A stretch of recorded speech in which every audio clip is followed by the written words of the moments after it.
세계 최고의 엘리트들마저 인정할 수밖에 없었던 한국의 힘, 수천 년간 감춰져 온 형제국의 비밀까지 무엇이 서구 사회를 토록 뒤흔든 걸까요? 그 믿기 힘든 이야기 지금 시작합니다. 딱 1초만 좋아요와 구독 꼭 부탁드립니다. 파리의 오래된 건물 한켠, 마르셀 디안의 연습실에는 언제나 사람의 목소리보다 신발이 바닥을 스치는 소리가 더 크게 울려 퍼집니다. 48살의 안무가 마르셀은 거울 앞에 서서 자신의 동작을 반복해 확인하고 있었죠. 그의 얼굴에는 어떤 감정도 드러나지 않았습니다. 그저 완벽한 선을 찾기 위해 몸을 움직일 뿐이었습니다. 다시 마르셀의 짧은 지시에 무용수들은 묵묵히 처음 자리로 돌아갔습니다. 이미 20번도 넘게 반복한 동작이었지만 그들은 아무 말도 하지 않았어요.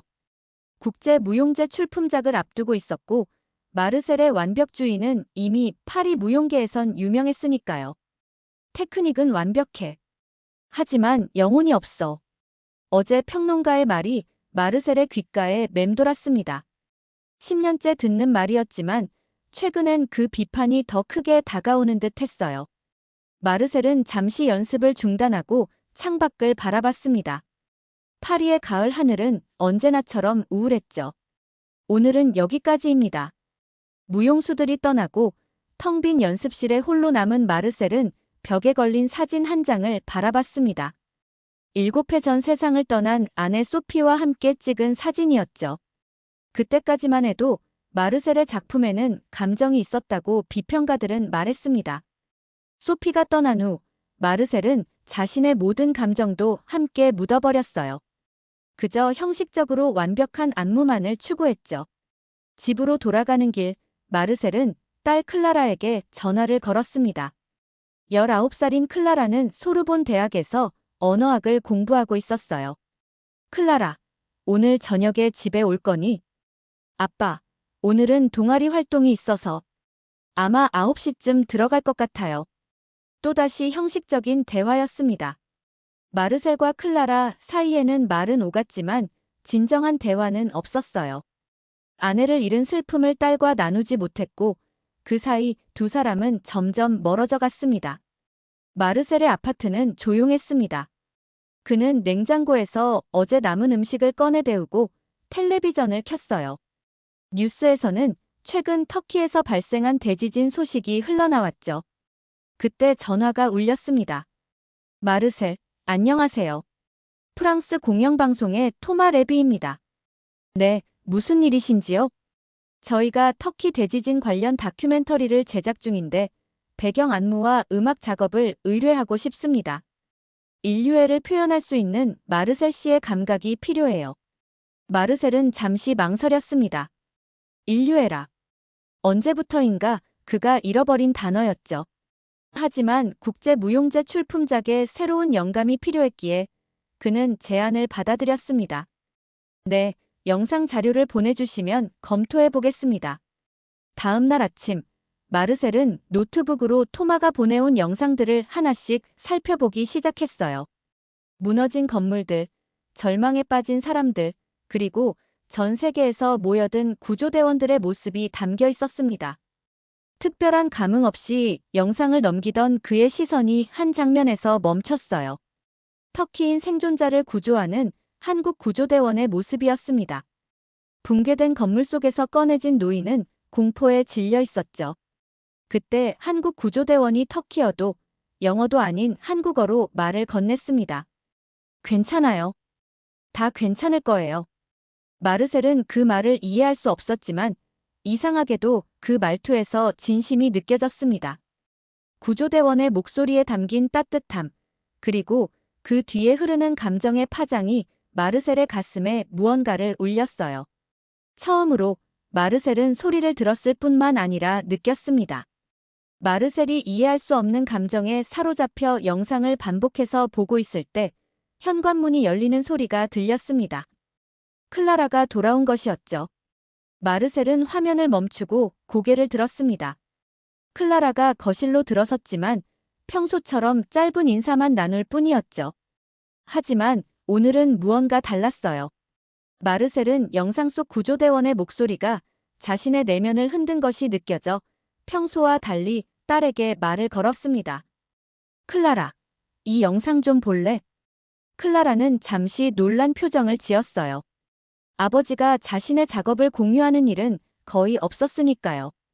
그녀는 조심스레 아버지 옆에 앉았습니다.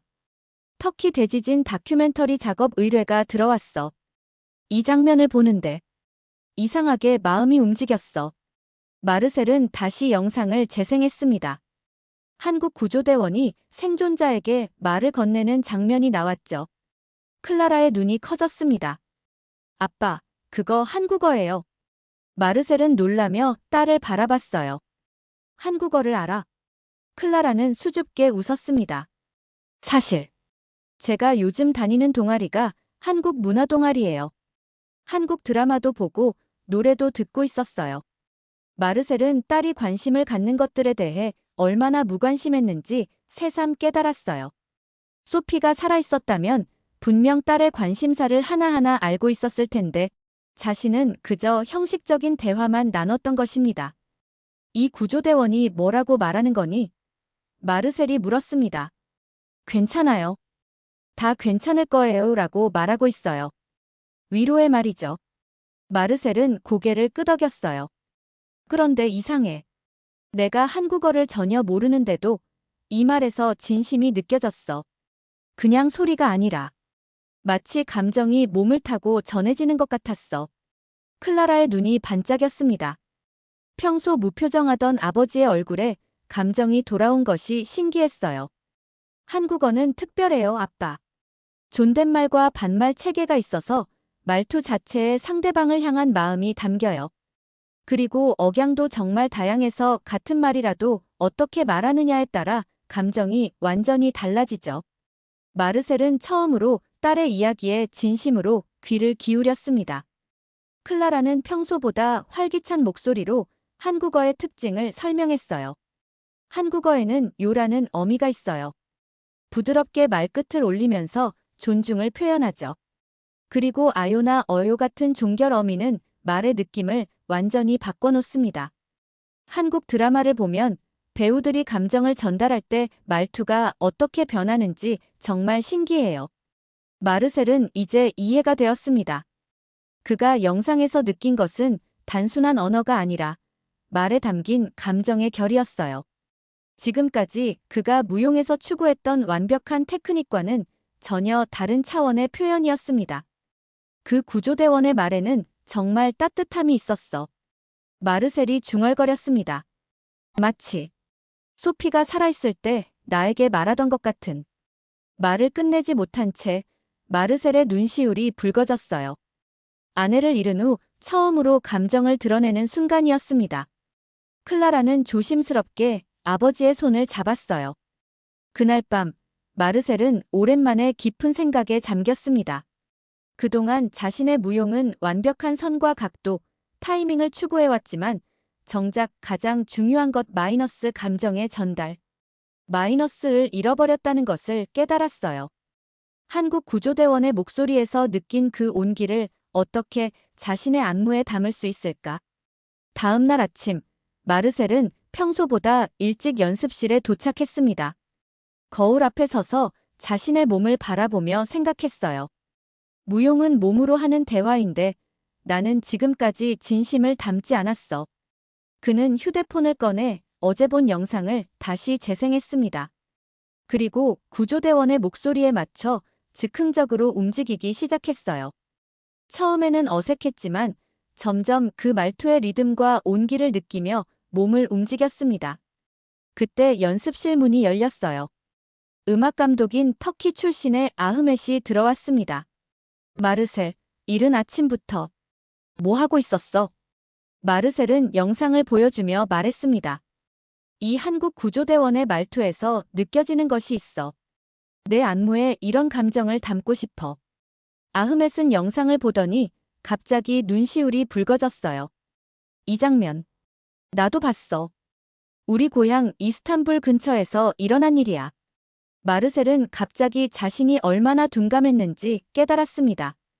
아흐멧은 터키 출신이었고 이번 지진으로 친척들을 잃었을지도 모르는데 그는 단 한 번도 친구에게 안부를 묻지 않았던 것이죠. 아흐멧, 미안해. 내 가족들은 괜찮아. 아흐멧의 눈에서 눈물이 흘러내렸습니다. 대부분은 무사해. 하지만 사촌 한 명을 잃었어. 그런데 마르셀, 내가 이렇게 관심을 보이다니 놀랍구나. 소피가 떠난 이후로 너는 감정을 잃어버렸지. 마르셀이 그의 말을 이었습니다. 하지만 어제 이 영상을 보고 뭔가 변했어. 이상하게도 내가 전혀 모르는 언어인데 그 말투에서 진심이 느껴졌어. 아흐멧은 고개를 끄덕였습니다. 한국 구조대는 정말 특별했어. 그들이 보여준 헌신과 따뜻함이 우리 터키 사람들에게 큰 위로가 되었지. 우리는 한국을 형제의 나라라고 부르거든. 마르셀의 눈이 커졌어요. 형제의 나라. 그래, 한국 전쟁 때 터키가 군대를 파병했고 그 인연으로 두 나라는 특별한 관계를 맺고 있어. 이번 지진에서도 한국이 가장 먼저 도움의 손길을 내밀었지. 마르셀은 생각에 잠겼습니다. 국가 간의 깊은 유대감, 전혀 다른 문화와 언어를 가진 사람들 사이에 흐르는 감정의 교류. 이것이야말로 그가 안무로 표현하고 싶은 것이었어요. 저녁이 되자 마르셀은 오랜만에 집에서 직접 요리를 했습니다. 소피가 살아있을 때는 자주 했던 일이지만 그녀가 떠난 뒤로는 대부분 외식이나 배달에 의존했죠. 오늘은 달랐습니다. 마르셀은 딸과 제대로 된 시간을 갖고 싶었어요. 클라라가 귀가했을 때 식탁 위에는 따뜻한 음식이 차려져 있었습니다. 그녀는 놀란 표정으로 아버지를 바라봤어요. 오늘 특별한 날인가요? 마르셀은 쑥스러운 미소를 지었습니다. 특별한 날은 아니야. 그냥 내가 좋아하는 라따뚜이를 만들어봤어. 엄마의 레시피대로. 두 사람은 오랜만에 마주 앉아 식사를 시작했습니다. 어색한 침묵이 흐르다가 마르셀이 먼저 입을 열었어요. 클라라, 내가 한국 문화에 관심이 있다고 했지? 어떻게 그렇게 됐는지 궁금하구나. 클라라는 잠시 놀란 표정을 지었습니다. 아버지가 자신의 관심사에 대해 물어본 것은 정말 오랜만이었으니까요. 사실, 처음에는 우연히 시작됐어요. 대학 동기가 한국 드라마를 보자고 했는데 거기서 한국어의 리듬감에 매료됐죠. 프랑스어와는 전혀 다른 억양과 리듬이 신기했어요. 마르셀은 진심으로 딸의 이야기에 귀를 기울였습니다. 클라라는 점점 더 열정적으로 말하기 시작했어요. 한국어에는 존댓말과 반말이 있어서 말투만으로도 상대방과의 관계를 드러낼 수 있다는 게 정말 매력적이었습니다. 특히 마이너스요로 끝나는 존댓말은 정중하면서도 따뜻함이 느껴지죠. 그리고 감정 표현이 풍부해요. 같은 말도 어떻게 발음하느냐에 따라 완전히 다른 감정이 전해져요. 마르셀은 고개를 끄덕였습니다. 어제 영상에서 느꼈던 바로 그 감정이었어요. 그래서 한국 드라마를 보기 시작했고, 그러다 보니 자연스럽게 한국어에도 관심이 생겼어요. 이제는 간단한 인사말과 기본 문장은 말할 수 있게 됐죠. 정말 뭔가 말해볼래? 마르셀이 호기심 어린 눈으로 물었습니다. 클라라는 살짝 부끄러운 듯 하면서도 또렷한 목소리로 말했어요. 안녕하세요. 저는 클라라입니다. 만나서 반갑습니다. 마르셀은 놀라움을 감추지 못했습니다. 딸의 목소리에서 새로운 리듬감을 느꼈어요. 프랑스어로 말할 때와는 다른 몸의 움직임과 흐름이 느껴졌습니다. 그런데 아빠, 왜 갑자기 한국어에 관심이 생겼어요? 클라라가 물었습니다. 마르셀은 잠시 생각에 잠겼다가 솔직하게 대답했어요. 어제 그 영상을 보고 생각했어. 내 안무에 무언가 부족하다고 느꼈던 것이 바로 진심이었던 것 같아. 테크닉만 추구하다 보니 감정의 전달을 잊어버렸던 거지. 클라라의 눈이 커졌습니다. 아버지가 이렇게 자신의 내면을 드러내는 경우는 거의 없었으니까요. 그 한국 구조대원의 말투에서 느낀 따뜻함을 어떻게든 내 안무에 담고 싶어. 언어는 단순한 소리가 아니라 몸의 움직임으로도 표현될 수 있다고 생각해. 특히 한국어는 마치 춤추는 언어 같아. 클라라는 잠시 생각하더니 자리에서 일어났습니다. 그리고 자신의 방으로 가서 노트북을 가져왔어요. 아빠, 이걸 보세요. 한국 전통 춤인 살풀이에요. 제가 동아리에서 본 영상인데 한국어의 리듬과 정서가 춤으로 표현된 것 같다고 느꼈거든요. 화면에는 하얀 천을 휘날리며 부드럽게 움직이는 무용수의 모습이 나타났습니다. 느린 듯 하면서도 끊임없이 이어지는 흐름, 잠시 멈추는 듯 하다가 다시 시작되는 움직임. 마르셀은 그 안에서 한국어의 리듬을 발견했어요. 이건 놀라워. 마르셀이 감탄했습니다. 이 춤에는 호흡이 있어. 마치 살아있는 언어처럼. 맞아요. 한국 춤은 정중동이라는 개념이 있대요. 정적 속에 동적인 요소가 있고 동적인 것 안에 정적인 것이 있다는 뜻이죠. 한국어도 그래요. 말끝을 살짝 올리거나 내리는 것만으로도 완전히 다른 감정을 표현할 수 있어요. 마르셀은 클라라가 이렇게 깊이 있는 관심을 가지고 있었다는 사실에 새삼 놀랐습니다. 그동안 자신이 얼마나 딸을 모르고 살았는지 깨달았어요. 아빠, 저 사실 더 말하고 싶은 게 있어요. 클라라가 조심스럽게 말을 이었습니다. 무슨 말이든 해봐. 사실 제가 한국 문화에 관심을 갖게 된 건 엄마 때문이기도 해요. 마르셀의 눈이 커졌습니다. 소피 때문에. 클라라는 고개를 끄덕였어요. 엄마가 돌아가시기 전 마지막으로 저에게 선물해 주신 책이 한국 시인의 시집이었어요. 프랑스어로 번역된 거였는데 그 시들이 슬픔을 아름답게 표현하는 방식이 저에게 큰 위로가 됐어요.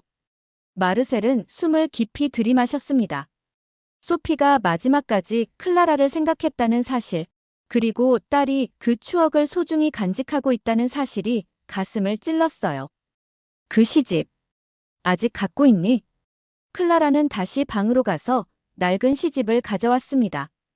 표지에는 윤동주 시선집이라고 적혀 있었어요. 마르셀은 조심스럽게 책을 넘겼습니다.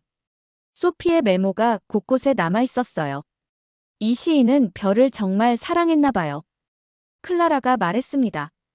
별을 바라보며 자신의 삶을 성찰하는 시가 많아요. 엄마가 돌아가신 후 저는 종종 밤하늘의 별을 보며 엄마를 생각했어요. 마르셀의 눈에서 눈물이 흘러내렸습니다. 소피가 떠난 후 처음으로 그녀에 대한 기억을 딸과 나누는 순간이었어요. 나도 별을 볼 때면 소피를 생각해. 마르셀이 나지막이 말했습니다. 그날 밤 마르셀과 클라라는 오랜만에 진심 어린 대화를 나눴습니다. 소피에 대한 추억, 그리고 그녀가 떠난 후 각자가 느꼈던 상실감과 고독에 대해 이야기했어요. 그동안 서로에게 닫아두었던 마음의 문을 조금씩 열어갔습니다. 잠자리에 들기 전 마르셀은 클라라에게 물었어요. 내일 연습실에 와볼래? 새로운 안무를 구상 중인데 내 도움이 필요해. 클라라의 얼굴이 환하게 밝아졌습니다. 정말요? 제가 무엇을 도울 수 있을까요? 한국어의 리듬과 감정을 더 이해하고 싶어. 그리고 소피가 좋아했던 그 시인의 시도 안무에 반영해보고 싶어. 클라라는 행복한 미소를 지었습니다. 네, 아빠. 꼭 갈게요. 이른 아침, 마르셀의 연습실은 평소와 달리 활기가 넘쳤습니다. 마르셀은 무용수들에게 새로운 방향성을 설명하고 있었고, 클라라는 구석에 앉아 그 모습을 지켜보고 있었어요. 무용수들의 표정에서는 의아함과 호기심이 엿보였습니다. 오늘부터 우리는 다른 접근법을 시도할 겁니다. 테크닉보다 감정의 전달에 집중하려고 해요. 무용수 중 한 명이 조심스럽게 물었습니다. 마르셀, 국제무용제까지 시간이 얼마 남지 않았는데 지금 방향을 바꾸는 건 걱정하지 마. 완전히 새로운 안무를 만드는 게 아니라 기존 안무에 영혼을 불어넣는 거야. 마르셀이 단호하게 대답했습니다. 그때 연습실 문이 열리고 아흐멧이 들어왔어요. 그의 뒤로 낯선 중년 남성이 따라 들어왔습니다. 마르셀, 소개할 사람이 있어. 아흐멧이 말했어요. 이분은 한국에서 온 김진호 교수야. 파리 대학에서 언어학을 가르치고 계셔. 어제 우리 대화를 듣고 소개해드리고 싶어서 연락했어. 마르셀은 놀란 표정으로 손님을 맞이했습니다. 김진호 교수는 따뜻한 미소를 지으며 프랑스어로 인사했어요. 마르셀 씨, 만나서 반갑습니다. 아흐멧에게 당신의 프로젝트에 대해 들었습니다. 한국어의 리듬과 정서를 안무에 담고 싶다고요.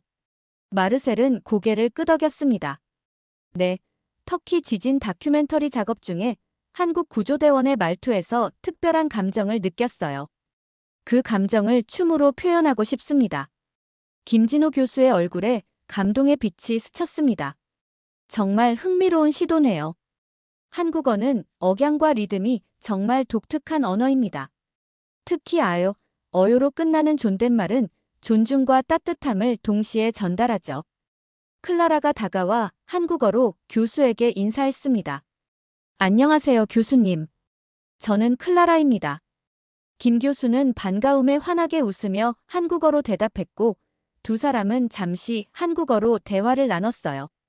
마르셀은 그들의 대화를 들으며 한국어의 억양과 리듬을 주의 깊게 관찰했습니다. 마르셀, 아흐멧이 다가와 말했어요. 점심시간에 잠시 이야기할 수 있을까? 중요한 얘기가 있어. 마르셀은 고개를 끄덕였고 무용수들은 김 교수의 지도 아래 한국어의 리듬에 맞춰 간단한 움직임 연습을 시작했습니다. 점심시간, 마르셀과 아흐멧은 연습실 근처 조용한 카페에 자리를 잡았어요. 아흐멧의 표정이 평소보다 진지했습니다. 마르셀, 내가 터키와 한국의 관계에 대해 어제 잠깐 언급했지만 오늘은 좀 더 개인적인 이야기를 하고 싶어. 마르셀은 친구의 눈빛에서 깊은 감정을 읽을 수 있었습니다. 무슨 일이야, 아흐멧? 아흐멧은 깊은 숨을 들이마셨어요.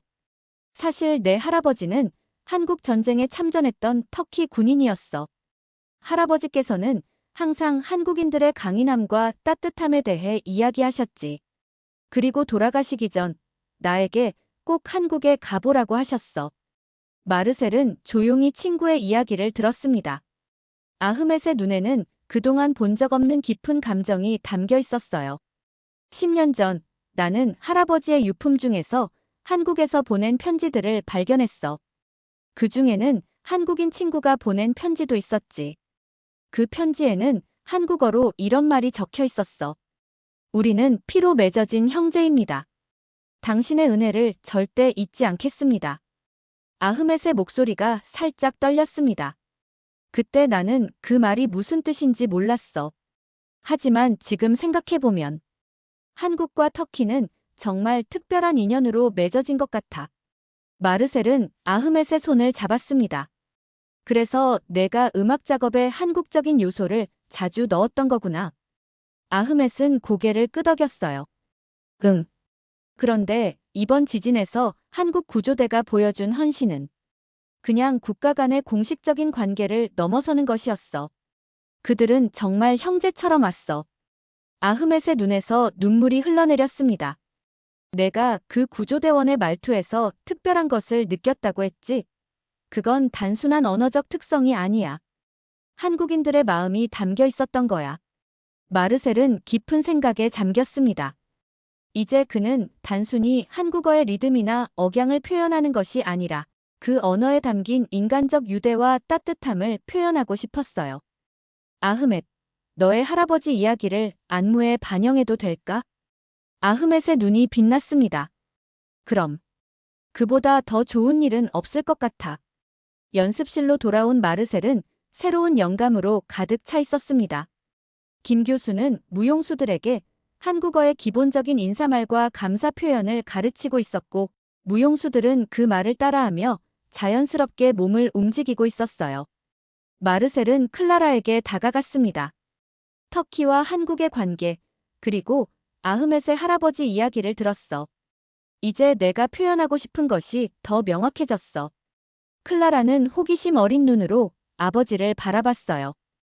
어떤 거예요? 언어는 단순한 소통 수단이 아니야.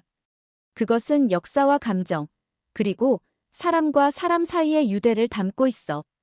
특히 한국어는 말 자체에 온기가 있는 것 같아. 마르셀은 무용수들에게 다가가 새로운 지시를 내렸습니다. 이제 우리는 단순히 동작만 추는 것이 아니라 감정을 몸으로 표현할 거예요. 한국 구조대원이 말했던 괜찮아요. 다 괜찮을 거예요라는 문장을 생각하면서 그 말에 담긴 위로와 희망을 몸으로 표현해 보세요. 무용수들은 처음에는 어색해했지만 점차 자신들의 감정을 풀어내기 시작했습니다. 마르셀은 그들의 움직임을 지켜보며 조금씩 수정해 나갔어요. 테크닉적으로 완벽한 동작보다는 진심이 담긴 움직임을 이끌어내려고 했습니다. 김 교수는 그 과정을 지켜보다가 마르셀에게 말했어요. 마르셀 씨, 한국어에는 정이라는 개념이 있습니다. 이는 단순한 감정이 아니라 사람 사이의 깊은 유대와 따뜻함을 의미하죠. 당신의 안무가 바로 그 정을 표현하는 것 같네요. 마르셀은 고개를 끄덕였습니다. 네, 정확히 그겁니다. 제가 표현하고 싶은 것은 바로 그 정이에요. 연습이 끝나갈 무렵, 마르셀은 무용수들에게 말했습니다. 여러분, 내일은 음악과 함께 전체 안무를 연습할 겁니다.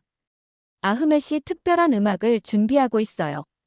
무용수들이 떠난 후 마르셀은 혼자 남아 거울 앞에서 천천히 움직임을 연습했습니다. 그는 더 이상 자신의 몸을 바라보는 것이 아니라 자신의 감정을 바라보고 있었어요. 소피가 떠난 후 처음으로 마르셀은 자신의 가슴 속에 있는 감정들을 마주할 용기를 내고 있었습니다. 아빠, 클라라가 조용히 다가와 말했어요. 오늘 아빠의 눈빛이 달라졌어요. 마치 엄마가 살아계실 때처럼 빛나고 있어요. 마르셀은 딸을 바라보며 미소 지었습니다. 그래. 어쩌면 내 안에 있던 소피의 일부가 다시 살아나고 있는지도 모르겠구나. 다음 날 아침, 마르셀의 연습실은 평소보다 일찍 활기를 띠기 시작했습니다. 아흐멧이 새로운 음악 장비를 설치하고 있었고, 김 교수는 한국어 문장이 적힌 종이들을 벽에 붙이고 있었어요. 클라라는 아버지를 돕기 위해 자신의 수업을 하루 쉬고 왔습니다. 좋은 아침이에요, 아빠. 클라라가 환한 미소로 인사했습니다. 마르셀은 오랜만에 편안한 마음으로 딸을 맞이했어요. 좋은 아침, 클라라. 오늘 도와줘서 고마워. 무용수들이 하나둘 모이기 시작했고, 마르셀은 오늘의 계획을 설명했습니다. 오늘은 특별한 연습을 할 겁니다. 먼저 김 교수님께서 한국어의 특성과 리듬에 대해 간단히 설명해 주실 거예요. 그리고 아흐멧이 준비한 음악에 맞춰 새로운 감정 표현을 시도해 볼 겁니다. 김 교수가 앞으로 나섰습니다. 그는 벽에 붙은 한국어 문장들을 가리키며 말했어요. 여러분, 한국어는 단순한 언어가 아닙니다. 그것은 몸으로 느끼는 언어입니다. 무용수들은 호기심 어린 눈으로 김 교수를 바라봤습니다. 그는 천천히 한국어 문장을 읽기 시작했어요. 괜찮아요. 다 괜찮을 거예요. 그 다음 같은 문장을 다른 억양으로 읽었습니다. 괜찮아요. 다 괜찮을 거예요. 마지막으로 조금 더 강조해서 읽었어요. 괜찮아요. 다 괜찮을 거예요. 들으셨나요? 같은 말이지만 억양에 따라 완전히 다른 감정이 전달됩니다. 위로, 의문, 그리고 확신. 이것이 바로 한국어의 특징이죠. 마르셀은 무용수들에게 말했습니다. 이제 우리는 이 세 가지 감정을 몸으로 표현해 볼 거예요. 위로의 감정은 부드럽고 둥근 움직임으로, 의문은 멈춤과 긴장감 있는 동작으로, 확신은 힘있고 명확한 선으로 표현해 봅시다. 무용수들은 처음에는 어색해했지만 점차 한국어의 리듬과 감정을 몸으로 표현하는 방법을 찾아가기 시작했어요. 마르셀은 그들 사이를 돌아다니며 조언을 해주었습니다. 테크닉에 집착하지 마세요. 감정을 느끼고 그것을 자연스럽게 몸으로 표현하세요. 아흐멧은 특별히 작곡한 음악을 틀었습니다. 그것은 터키 전통 악기와 한국 전통 악기의 소리가 절묘하게 어우러진 곡이었어요. 그 위에 한국 구조대원의 목소리가 부드럽게 흘러나왔습니다. 괜찮아요. 다 괜찮을 거예요. 무용수들은 그 소리에 맞춰 움직이기 시작했고, 마르셀은 그들의 움직임 속에서 점점 감정이 피어나는 것을 볼 수 있었습니다. 특히 한 여성 무용수의 표현이 눈에 띄었어요. 그녀는 마치 소리를 온몸으로 받아들이는 듯한 표현을 했습니다. 브라보, 소피. 마르셀이 무의식적으로 외쳤습니다. 순간 연습실이 조용해졌어요. 마르셀은 자신이 실수로 죽은 아내의 이름을 불렀다는 것을 깨달았습니다. 그 여성 무용수의 이름은 줄리엣이었어요. 죄송합니다, 줄리엣. 마르셀이 말했습니다. 그런데 당신의 표현이 정말 아름다웠어요. 계속해주세요. 연습은 이어졌지만 마르셀의 마음은 혼란스러웠습니다. 잠시 밖으로 나가 신선한 공기를 마시며 생각을 정리했어요. 클라라가 그를 따라 나왔습니다. 아빠, 괜찮아요? 마르셀은 딸을 바라봤습니다.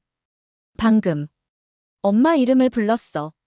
줄리엣의 움직임에서 엄마를 본 것 같았어. 클라라는 아버지의 손을 잡았어요. 그게 바로 아빠가 찾던 것 아닐까요?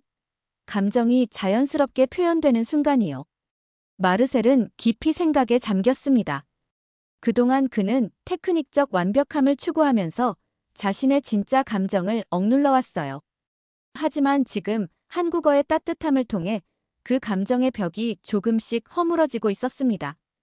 연습실로 돌아온 마르셀은 무용수들 앞에 섰습니다. 여러분, 제가 지금까지 여러분에게 요구했던 것은 완벽한 테크닉이었습니다. 하지만 오늘부터는 다른 것을 요구하려고 해요. 바로 진심입니다.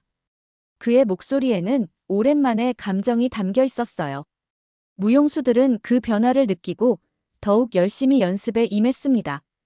점심시간, 김 교수가 마르셀에게 다가왔습니다. 마르셀 씨, 정말 놀라운 변화를 보고 있어요. 처음에는 단순히 한국어의 소리를 움직임으로 표현하려고 했는데 이제는 그 너머의 감정까지 표현하고 있군요. 마르셀은 고개를 끄덕였습니다. 한국어를 배우면서 깨달은 게 있어요. 언어는 단순한 소리가 아니라 그 안에 사람의 마음이 담겨 있다는 것을요.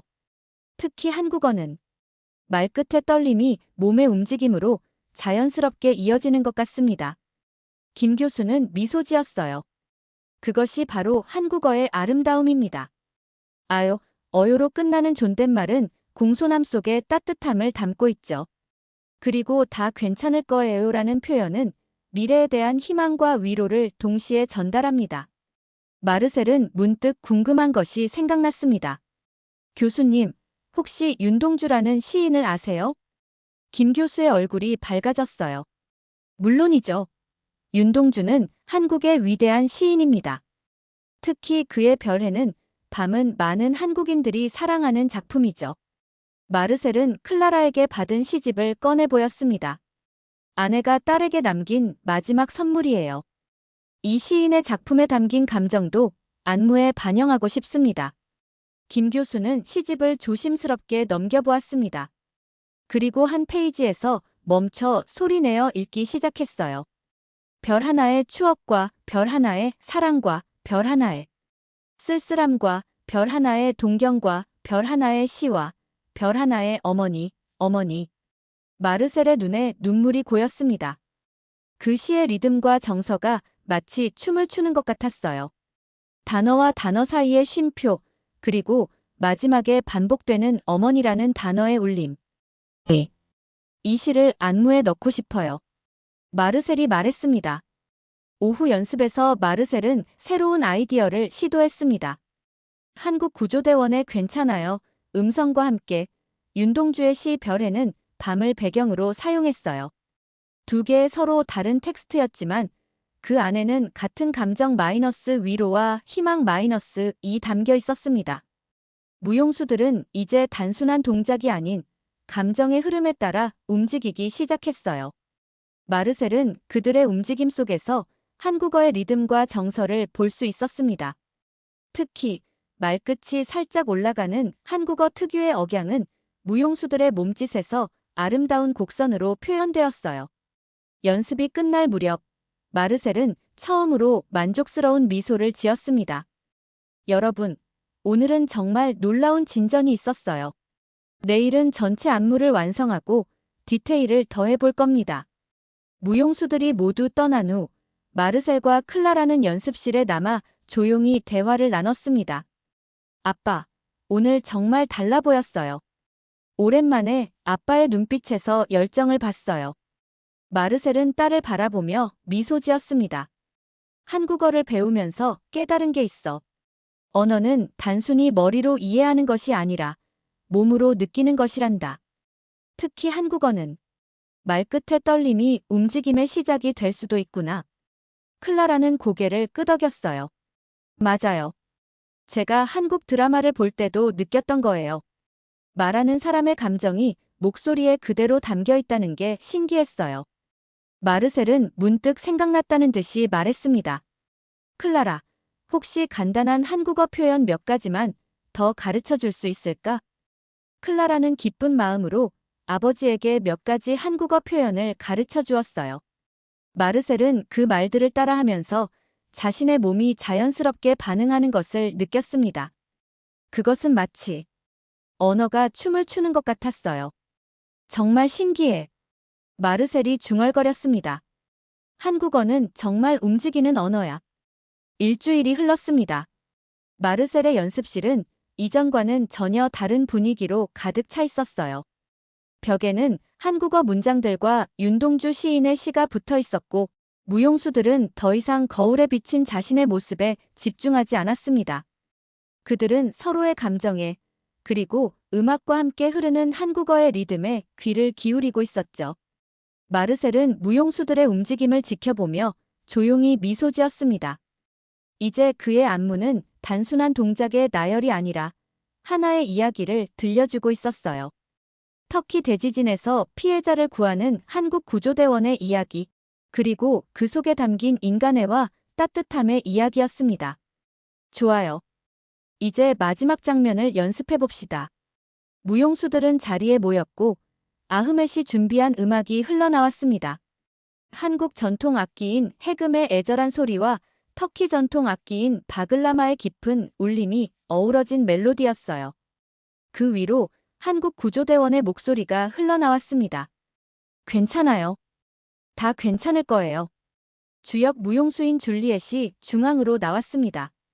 그녀는 더 이상 기계적인 움직임이 아닌 감정에 충실한 춤을 추기 시작했어요. 그녀의 몸은 마치 한국어의 리듬을 따라 물 흐르듯 움직였습니다. 말끝이 살짝 올라가는 억양은 그녀의 손끝이 부드럽게 위로 향하는 것으로 표현되었고, 다 괜찮을 거예요라는 미래를 향한 희망은 그녀의 몸이 앞으로 나아가는 동작으로 형상화되었죠. 다른 무용수들도 하나둘 합류하여 마치 한 몸처럼 움직이기 시작했습니다. 그들은 서로를 지탱하고 들어올리고 함께 호흡했어요. 마르셀은 그 모습을 보며 문득 깨달았습니다. 이것이 바로 그가 표현하고 싶었던 정이었습니다. 사람과 사람 사이의 유대, 국경을 넘어서는 따뜻한 인류애.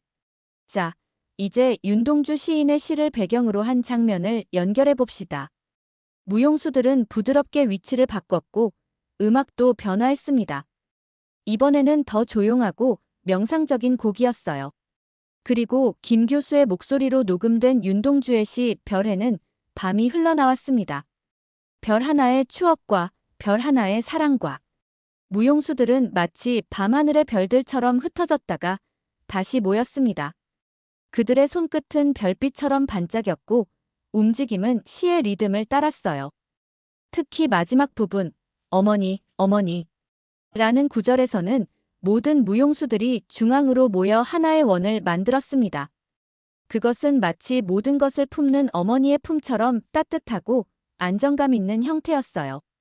연습이 끝나고 마르셀은 무용수들에게 감사를 표했습니다. 여러분, 정말 멋졌어요. 이제 우리는 국제무용제에서 보여줄 진정한 작품을 가지게 되었습니다. 무용수들이 하나둘 떠나고 마르셀과 클라라는 연습실에 남았습니다. 클라라는 아버지의 안무를 처음부터 끝까지 지켜봤어요. 아빠, 정말 아름다웠어요. 클라라의 눈에는 눈물이 고여 있었습니다. 아빠의 무용에 처음으로 따뜻함이 느껴졌어요. 마르셀은 딸을 바라봤습니다. 정말 내가 표현하고 싶었던 게 바로 그거였어. 클라라는 고개를 끄덕였어요. 특히 마지막 장면. 모든 무용수들이 하나가 되는 순간이 정말 감동적이었어요. 마치 국경을 넘어 모든 사람들이 하나가 되는 것 같았어요. 마르셀은 깊은 생각에 잠겼습니다. 소피가 떠난 후 그는 자신의 감정을 표현하는 법을 잊고 살았어요. 하지만 한국어를 통해 그리고 한국 구조대원의 따뜻한 말투를 통해 그는 다시 자신의 마음을 열 수 있게 되었습니다. 클라라, 내일 무용학교의 학생들을 초대해서 리허설을 보여주고 싶어. 그들에게도 이 경험을 나누고 싶구나. 클라라는 반가운 표정으로 고개를 끄덕였습니다. 좋은 생각이에요, 아빠. 제 친구들도 초대해도 될까요? 특히 한국 문화. 동아리 친구들이 정말 좋아할 것 같아요. 마르셀은 미소 지었어요. 물론이지. 초대하렴. 다음 날 연습실은 예상보다 많은 사람들로 가득 찼습니다. 파리 무용학교의 학생들과 교수들, 클라라의 친구들, 그리고 소문을 듣고 온 몇몇 비평가들까지. 모두 마르셀의 새로운 작품에 대한 호기심으로 가득 차 있었어요. 여러분, 안녕하세요. 마르셀이 관객들 앞에 섰습니다. 오늘 여러분께 보여드릴 작품은 제게 매우 특별한 의미가 있습니다. 이 작품은 터키 대지진 현장에서 활동한 한국 구조대원의 말투에서 영감을 받았습니다. 그리고 한국의 시인 윤동주의 시 별해는 밤도 함께 담았습니다. 관객들 사이에서 작은 소음이 일었습니다. 한국어와 터키어, 그리고 발레를 결합한다는 아이디어는 매우 독특했어요. 이 작품을 통해 저는 언어가 단순한 소통 수단이 아니라 감정을 전달하는 도구라는 것을 표현하고 싶었습니다. 특히 한국어는 그 자체로 움직임이 있는 언어라고 생각합니다. 음악이 시작되고 무용수들이 무대 중앙으로 나왔습니다. 처음부터 관객들은 마르셀의 변화된 안무 스타일에 주목했어요. 이전의 차갑고 기계적인 동작 대신 감정이 충만한 움직임이 연습실을 가득 채웠습니다. 특히 한국 구조대원의 목소리가 흘러나올 때 무용수들의 몸은 마치 그 말에 반응하듯 움직였어요. 그들은 더 이상 단순히 춤을 추는 것이 아니라 몸으로 이야기를 들려주고 있었습니다. 윤동주의 시가 흘러나올 때는 연습실 안의 공기가 완전히 바뀌었어요. 관객들은 숨을 죽이고 그 아름다운 순간을 지켜봤습니다. 작품이 끝나고 잠시 침묵이 흘렀습니다. 그리고 곧 뜨거운 박수가 터져 나왔어요. 몇몇 관객들은 눈물을 훔치기도 했습니다. 한 비평가가 마르셀에게 다가왔어요. 마르셀, 당신의 작품이 이렇게 변할 줄은 몰랐습니다. 이전의 테크닉적 완벽함은 여전하지만 이제는 거기에 진정한 감정이 더해졌군요. 마르셀은 고개를 끄덕였습니다. 네, 저도 많이 변했어요. 언어의 감정을 몸으로 표현하는 과정에서 제 자신의 감정도 되찾게 되었습니다. 클라라가 아버지에게 달려왔습니다. 그녀의 눈은 기쁨의 눈물로 반짝이고 있었어요. 아빠, 정말 대단했어요. 모두가 감동했어요. 마르셀은 딸을 껴안았습니다. 고마워, 클라라. 내가 없었다면 이런 변화는 없었을 거야. 리허설 후 많은 사람들이 마르셀에게 질문을 쏟아냈습니다. 대부분은 한국어와 그의 안무가 어떻게 연결되었는지에 대한 것이었어요. 마르셀은 진심을 담아 그들의 질문에 답했습니다. 한국어는 단순한 언어가 아닙니다. 그것은 몸으로 느껴지는 언어입니다. 특히 괜찮아요. 다 괜찮을 거예요 라는 말은 그 자체로 하나의 안무가 될 수 있습니다. 그날 밤 집으로 돌아가는 길에 마르셀은 하늘의 별들을 바라봤습니다. 윤동주의 시처럼 그도 별 하나의 추억을, 별 하나의 사랑을, 별 하나의 그리움을 담았습니다. 그리고 문득 소피도 어딘가에서 그를 지켜보고 있을 것이라는 생각이 들었어요. 괜찮아요, 소피. 다 괜찮을 거예요. 마르셀이 별들에게 속삭였습니다. 국제무용제 당일 파리의 대형 공연장은 세계 각국에서 온 관객들로 가득 찼습니다. 무대 뒤에서는 마르셀과 무용수들이 마지막 준비를 하고 있었어요.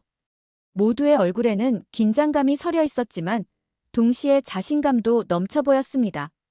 마르셀은 무용수들에게 마지막 조언을 건넸어요.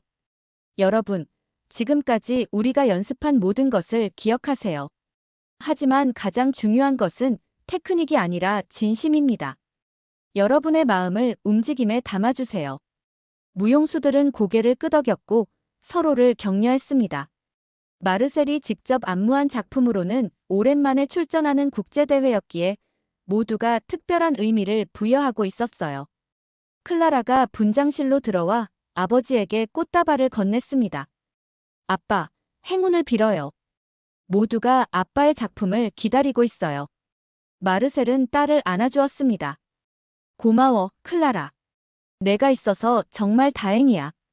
그때 분장실 문이 열리고 김 교수와 아흐멧이 들어왔어요. 두 사람의 표정은 들뜬 모습이었습니다. 마르셀, 놀라운 소식이 있어요. 김 교수가 흥분된 목소리로 말했습니다. 터키에서 지진 피해 복구를 돕던 한국 구조대원들 중 몇 명이 오늘 공연을 보러 왔어요. 당신의 작품이 그들에게 헌정된다는 소식을 듣고 왔대요. 마르셀의 눈이 커졌습니다. 정말요? 그분들이 여기에? 아흐멧이 고개를 끄덕였어요. 내가 터키 문화원을 통해 연락했어. 그들도 이 프로젝트에 큰 관심을 보였지. 마르셀은 감동으로 말을 잇지 못했습니다. 처음 한국 구조대원의 목소리에 감동받았던 그 순간부터 지금까지의 여정이 주마등처럼 스쳐 지나갔어요. 그분들께 꼭 감사 인사를 드리고 싶어요. 마르셀이 말했습니다. 공연 시작 10분 전, 마르셀은 무대 뒤에서 마지막 점검을 하고 있었어요. 그때 클라라가 허겁지겁 달려왔습니다. 아빠, 이것 좀 보세요. 클라라는 스마트폰을 들고 있었어요. 트위터에서 우리 공연에 대한 이야기가 퍼지고 있어요. 해시태그 한국어를 춤추다 해시태그가 트렌드에 올랐어요. 마르셀은 놀라움을 감추지 못했습니다. 그의 작품이 공연도 시작하기 전에 이렇게 화제가 되리라고는 예상치 못했어요. 마침내 공연 시작 시간이 되었습니다. 객석에 불이 꺼지고 무대에 푸른 빛이 서서히 드리워졌어요. 처음에는 아무 소리도 들리지 않았습니다.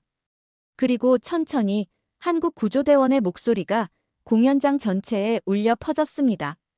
괜찮아요. 다 괜찮을 거예요. 그 순간 무용수들이 하나둘 무대에 등장했어요. 그들의 움직임은 마치 한국어의 리듬을 몸으로 표현하는 것 같았습니다. 말끝이 살짝 올라가는 억양은 무용수들의 손끝이 부드럽게 위를 향하는 것으로 위로의 감정은 둥글고 포용력 있는 동작으로 표현되었죠. 관객들은 숨을 죽이고 그 독특한 안무를 지켜봤습니다. 언어와 춤이 이렇게 자연스럽게 결합될 수 있다는 것은 많은 이들에게 신선한 충격이었어요. 공연의 중반부, 무대 위에는 무너진 건물을 형상화한 세트가 등장했습니다. 무용수들은 그 속에서 고통받는 사람들과 그들을 구하려는 구조대원들을 표현했어요. 특히 주역 무용수인 줄리엣은 한국 구조대원을 연기하며 그녀의 모든 움직임에 진심 어린 감정을 담았습니다. 무대 위에서는 아흐멧이 작곡한 음악이 흘러나왔고 그 위로 한국어와 터키어가 번갈아 들렸어요. 괜찮아요. 다 괜찮을 거예요. SORUNDL HEYYOLUNAGIRECK 두 언어는 서로 다르지만 그 안에 담긴 따뜻함은 같았습니다. 그리고 공연의 후반부, 윤동주의 별에는 밤이 배경으로 흘러나왔어요. 무용수들은 마치 밤하늘의 별들처럼 무대 위에 흩어져 있다가 점점 하나로 모여 하나의 큰 원을 만들었습니다. 그것은 마치 온 우주를 아우르는 포용력을 상징하는 듯 했어요. 별 하나의 추억과 별 하나의 사랑과 별 하나의 쓸쓸함과 별 하나의 동경과 별 하나의 시와 별 하나의 어머니, 어머니. 마지막 구절에서 모든 무용수들이 중앙으로 모여 하나의 형태를 만들었습니다. 그것은 마치 어머니의 품처럼 따뜻하고 안정감 있는 형태였어요. 그리고 그 순간 무대 위로 별빛 같은 조명이 쏟아졌습니다. 공연이 끝나고 잠시 침묵이 흘렀습니다. 그리고 곧 객석에서는 뜨거운 박수와 환호성이 터져 나왔어요. 관객들은 모두 자리에서 일어나 기립박수를 보냈습니다. 무용수들은 무대 위에 나와 인사를 했고 마지막으로 마르셀이 무대에 올랐습니다. 그의 눈에는 감동의 눈물이 맺혀 있었어요. 그는 관객들을 향해 고개를 숙였고 특별히 객석 한쪽에 앉아 있는 한국 구조대원들을 향해 깊이 인사했습니다. 공연이 끝난 후 많은 기자들이 마르셀을 향해 몰려왔습니다. 모두가 그의 독특한 안무와 한국어의 연결성에 대해 질문하고 싶어 했어요. 한 외신 기자가 물었습니다. 마르셀 씨, 이번 작품은 당신의 기존 스타일과는 매우 다릅니다. 어떻게 이런 변화를 시도하게 되었나요? 마르셀은 잠시 생각하다가 답했어요. 저는 우연히 터키 대지진 영상을 보다가 한국 구조대원의 말투에서 특별한 감정을 느꼈습니다. 그것은 단순한 언어가 아니라 진심이 담긴 몸의 언어였어요. 그래서 저는 그 감정을 안무로 표현하고 싶었습니다. 다른 기자가 질문했습니다. 외신들은 당신의 작품을 몸으로 말한 한국어라고 표현하고 있습니다. 이에 대해 어떻게 생각하시나요? 마르셀은 미소 지었어요. 정확한 표현이라고 생각합니다. 한국어는 그 자체로 움직임이 있는 언어입니다. 특히 말끝을 살짝 올리는 억양이나 요로 끝나는 존댓말의 부드러움은 몸의 움직임으로 자연스럽게 표현될 수 있어요. 그때 한 한국 기자가 질문했습니다. 작품에 윤동주 시인의 시를 사용하신 특별한 이유가 있으신가요? 마르셀의 눈빛이 깊어졌습니다. 그 시는 제 아내가 딸에게 남긴 마지막 선물이었습니다. 아내가 세상을 떠난 후 저는 감정을 표현하는 법을 잊고 살았어요. 하지만 한국어와 윤동주의 시를 통해 저는 다시 제 마음을 열 수 있게 되었습니다. 그의 솔직한 답변에 기자들은 더 많은 질문을 쏟아냈지만 마르셀은 이제 다른 사람들을 만나고 싶었습니다. 그는 조용히 자리를 빠져나와 대기실로 향했어요. 대기실에는 클라라와 김 교수, 그리고 아흐멧이 기다리고 있었습니다. 그들의 얼굴에는 모두 기쁨과 자부심이 가득했어요. 아빠, 정말 대단했어요. 클라라가 아버지에게 달려와 안겼습니다. 모두가 아빠의 작품에 감동했어요. 마르셀은 딸을 꼭 안아주었습니다. 고마워, 클라라. 내가 없었다면 이런 변화는 없었을 거야. 김 교수가 미소 지으며 다가왔어요. 마르셀 씨, 정말 훌륭한 공연이었습니다. 한국어의 아름다움을 이렇게 예술적으로 표현한 것은 처음 봤습니다. 아흐멧도 감격스러운 표정이었습니다. 마르셀, 내가 이렇게 변할 줄은 몰랐어. 작품에서 터키와 한국의 연결성을 아름답게 표현했어. 그때 대기실 문이 열렸고 한국 구조대원들이 들어왔습니다. 그들의 얼굴에는 감동과 놀라움이 서려 있었어요. 마르셀은 그들을 향해 다가갔습니다. 말은 통하지 않았지만 그는 가슴에 손을 얹고 깊이 고개를 숙였어요. 그것은 말로 표현할 수 없는 감사의 마음이었습니다. 한국 구조대원 중 한 명이 앞으로 나섰습니다. 그는 서툰 영어로 말했어요. 당신의 작품, 정말 아름다웠습니다. 우리의 마음을 완벽하게 이해해 주셔서 감사합니다. 마르셀은 클라라에게 눈짓했고 클라라는 그의 마음을 한국어로 통역해 주었습니다. 구조대원들의 얼굴에 미소가 번졌어요. 마르셀은 그날 밤 자신의 인생에서 가장 의미 있는 순간을 경험했다고 느꼈습니다. 그것은 단순한 예술적 성취를 넘어서 인간과 인간 사이의 진정한 연결이었어요. 국제무용제가 끝나고 일주일이 지났습니다. 마르셀의 작품 한국어를 춤추다는 예상을 뛰어넘는 반응을 얻었어요. 주요 무용 잡지들은 이 작품을 장르의 경계를 허문 혁신적 안무라고 극찬했고 여러 나라에서 공연 초청이 쇄도했습니다.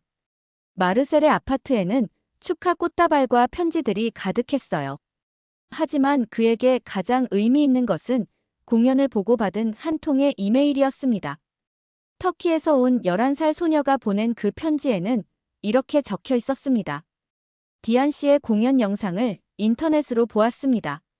저는 지진으로 부모님을 잃었지만 한국 구조대원 아저씨들이 저를 구해주셨어요. 그들이 해준 말, 괜찮아요. 다 괜찮을 거예요라는 그 말이 지금도 제 마음속에 살아있습니다. 디안 씨의 춤을 보니 그때의 느낌이 다시 떠올랐어요. 감사합니다. 마르셀은 그 편지를 읽고 또 읽었습니다. 한 소녀의 마음속에 남은 위로의 말이 자신의 춤을 통해 다시 한번 그녀에게 위로가 되었다는 사실이 그를 깊이 감동시켰어요. 오늘 아침, 마르셀과 클라라는 특별한 약속이 있었습니다. 그들은 파리 시내에 있는 한국어 학원으로 향했어요. 국제무용제 이후 마르셀은 본격적으로 한국어를 배우기로 결심했고 클라라도 그에 동참하기로 했습니다. 아빠, 긴장되세요? 클라라가 물었습니다. 마르셀은 미소 지었어요. 조금. 하지만 기대도 커. 이제는 한국어의 리듬만 느끼는 것이 아니라 그 의미도 이해하고 싶어. 한국어 학원에 도착하자 김 교수가 그들을 반갑게 맞이했습니다. 그는 이 학원의 자문 교수이기도 했어요. 마르셀 씨, 클라라 씨 환영합니다. 오늘부터 여러분은 한국어의 매력에 더 깊이 빠지게 될 거예요. 교실에 들어서자 여러 학생들이 이미 자리에 앉아 있었습니다. 대부분은 젊은 학생들이었지만 다양한 연령대의 사람들도 보였어요. 그들 중 몇몇은 마르셀을 알아보고 수군거렸습니다. 수업이 시작되고 한국인 선생님이 기본적인 인사말부터 가르쳤습니다. 안녕하세요. 마르셀은 이미 클라라를 통해 조금 배운 적이 있어서 발음이 꽤 자연스러웠어요. 마르셀 씨의 발음이 정말 좋네요. 선생님이 칭찬했습니다. 특히 억양이 아주 자연스러워요. 마르셀은 쑥스럽게 웃었어요. 춤을 통해 한국어의 리듬을 먼저 배운 덕분인 것 같습니다. 점심시간, 마르셀과 클라라는 김 교수와 함께 학원 근처 한국 식당에서 식사를 했습니다. 김 교수는 마르셀에게 흥미로운 제안을 했어요. 마르셀 씨, 파리 예술대학에서 특별 강연을 해주시면 어떨까요? 언어와 무용의 교차점. 한국어가 안무에 미치는 영향이라는 주제로요. 마르셀은 놀라움을 감추지 못했습니다.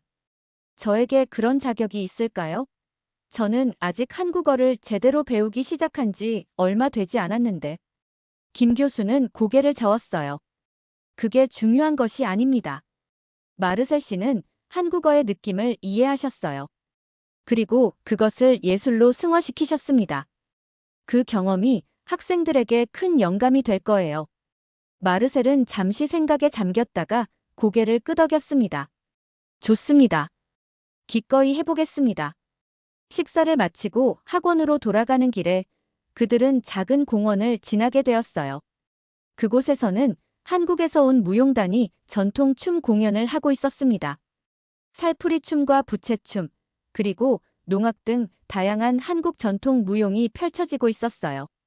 마르셀은 발걸음을 멈추고 그 공연을 지켜봤습니다. 한국 전통 무용에서 느껴지는 특유의 호흡과 리듬, 그리고 그 안에 담긴 정서가 그를 사로잡았어요. 아름답군요. 마르셀이 감탄했습니다. 한국 무용에는 여백이 있어요. 움직임과 움직임 사이의 순간, 그곳에 감정이 담겨 있습니다. 김 교수는 고개를 끄덕였어요. 맞습니다. 한국 전통 무용은 정중동의 미학을 추구해요. 정적 속에 동적인 요소가 있고 동적인 것 안에 정적인 것이 있다는 의미죠. 마르셀은 깊은 생각에 잠겼습니다. 그가 안무에 담으려 했던 것이 바로 이것이었어요. 단순한 동작의 나열이 아니라 움직임과 움직임 사이에 담긴 감정과 호흡. 학원으로 돌아온 후 오후 수업이 시작되었습니다. 이번에는 한국어의 존댓말과 반말 체계에 대해 배웠어요. 마르셀은 한국어의 독특한 존대 표현에 큰 매력을 느꼈습니다. 프랑스어에도 존대 표현이 있지만 한국어처럼 다양하고 섬세하지는 않아요. 마르셀이 말했습니다. 언어가 그 문화의 가치관을 반영한다면 한국어는 사람 사이의 관계를 정말 중요시하는 것 같습니다. 수업이 끝난 후 마르셀은 클라라와 함께 집으로 돌아가는 길에 특별한 제안을 했어요. 클라라, 내가 파리 무용학교에서 새로운 수업을 개설하려고 해. 감정 언어로서의 한국어와 몸짓이라는 주제로. 클라라의 눈이 반짝였습니다. 정말요? 그거 멋진 아이디어 같아요. 응. 내가 경험한 이 특별한 여정을 다른 사람들과도 나누고 싶어. 언어가 단순한 소통 수단이 아니라 감정을 전달하고 예술을 창조하는 도구가 될 수 있다는 것을. 집에 도착한 마르셀과 클라라는 저녁 식사를 함께 준비했습니다.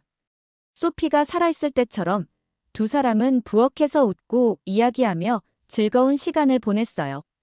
식사를 마친 후 마르셀은 베란다로 나가 밤하늘의 별들을 바라봤습니다. 윤동주의 시처럼 그도 별 하나의 추억을, 별 하나의 사랑을, 별 하나의 그리움을 담았어요. 클라라가 옆에 와서 섰습니다. 별을 보고 있어요? 마르셀은 고개를 끄덕였어요. 응. 윤동주의 시를 생각하고 있었어. 저도 종종 별을 보며 엄마를 생각해요. 클라라가 말했습니다. 마르셀은 딸의 어깨를 감싸 안았어요. 소피가 떠난 후 처음으로 그는 그녀의 부재를 슬픔으로만 느끼지 않았습니다. 이제는 그녀와의 추억을 딸과 함께 나눌 수 있었어요. 클라라, 내가 뭔가 고백할 게 있어. 마르셀이 조용히 말했습니다. 소피가 떠난 후 나는 감정을 표현하는 법을 잊고 살았어. 그리고 그런 내 모습이 너에게도 상처를 줬을 거라는 걸 알아. 클라라는 고개를 저었어요. 아빠, 그런 말씀 하지 마세요. 저도 제 방식으로 슬픔을 견디고 있었으니까요. 그래도 내가 더 나은 아버지가 되지 못해서 미안해. 하지만 이제부터는 달라질 거야. 내 감정을 솔직하게 표현하고 너와 더 많은 시간을 보내고 싶어. 클라라의 눈에 눈물이 고였습니다. 아빠. 마르셀은 깊은 숨을 들이마셨어요. 그리고 클라라를 향해 조심스럽게 한국어로 말했습니다. 사랑해. 그리고 괜찮아. 다 괜찮을 거야. 클라라는 놀라움으로 아버지를 바라봤어요. 그의 발음은 완벽하지 않았지만 그 말에 담긴 진심은 분명하게 전해졌습니다. 그녀는 말없이 아버지의 손을 꼭 잡았어요. 마르셀은 이제 이해했습니다. 언어는 단순한 소통 수단이 아니라 마음을 전하는 달이라는 것을. 그리고 그 마음이 진실되다면 어떤 언어로도 전해질 수 있다는 것을. 소피가 떠난 후 처음으로 마르셀은 미래를 향한 희망을 느꼈습니다. 그것은 한국 구조대원이 말했던 것처럼 다 괜찮을 거예요 라는 믿음이었어요. 그리고 그 믿음은 이제 마르셀의 무용에, 그의 언어에, 그리고 그의 삶에 스며들어 있었습니다. 베란다에 서서 마르셀과 클라라는 함께 별을 세어보았습니다. 그리고 그들은 각자의 별에 소피를 향한 사랑을, 서로를 향한 감사를, 그리고 새로운 시작을 향한 희망을 담았어요. 밤하늘에 빛나는 별들처럼 마르셀의 인생에도 새로운 빛이 켜졌습니다. 그것은 한국어의 따뜻함에서 시작된 작지만 강한 불빛이었어요.